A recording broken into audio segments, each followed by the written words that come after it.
We walked into a freaking shitstorm here! On our way. In a series of eye-popping trailers dating back to 2005, Killzone 2 has enraptured the masses with the promise of blurring the line between reality and the radical. Years have passed with a slow trickle of gameplay videos, closing in on those target renders offered up nearly a half a decade ago. It's just about time to finally enter the Killzone. Part 2 kicks off following the events of the original Killzone and the PSP's Killzone Liberation. You take the role of Sergeant Thomas Sevchenko, Sev to his compatriots, a member of the ISA, Interplanetary Strategic Alliance, taking the fight to Helgen, home of the Helghast insurgency. It's easy to tell friend from foe. The bad guys have beady little red glowing eyes filled with malice.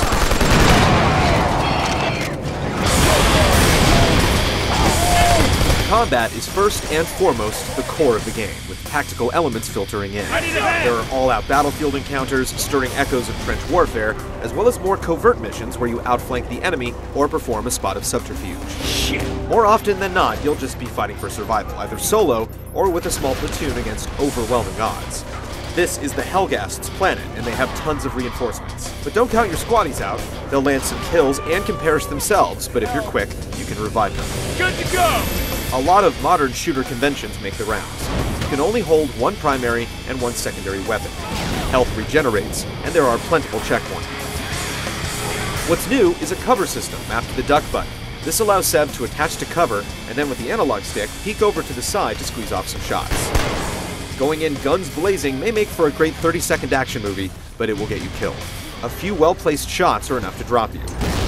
A small inventory screen rounds out the controls, allowing you to switch between grenades and knives for close combat. The preview build has a small but substantial armory with a few submachine guns, rifles, and rocket launchers. The sniper rifle incorporates 6-axis control, allowing you to finesse your aim with small tilts, but go too far and your shot will be foiled. 6-axis also shows up once in a while for turning valves and setting bombs, while an occasional barrier can require you to shoot out a control box.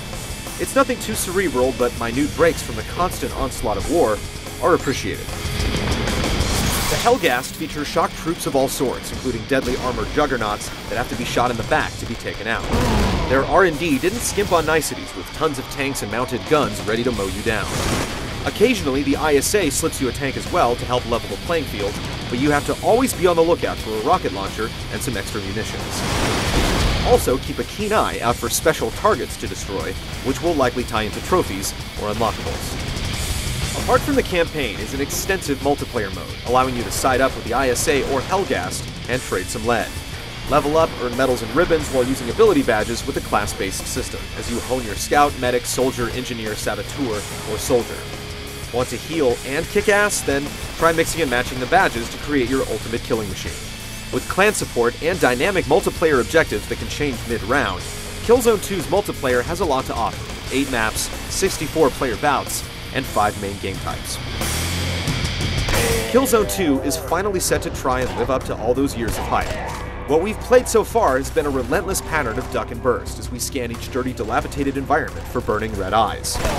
The multiplayer looks to have all the bells and whistles, minus a co-op feature, but we haven't spent any significant time with it. Find out if hours spent in the Killzone are a good use of your time in our full review in the coming weeks.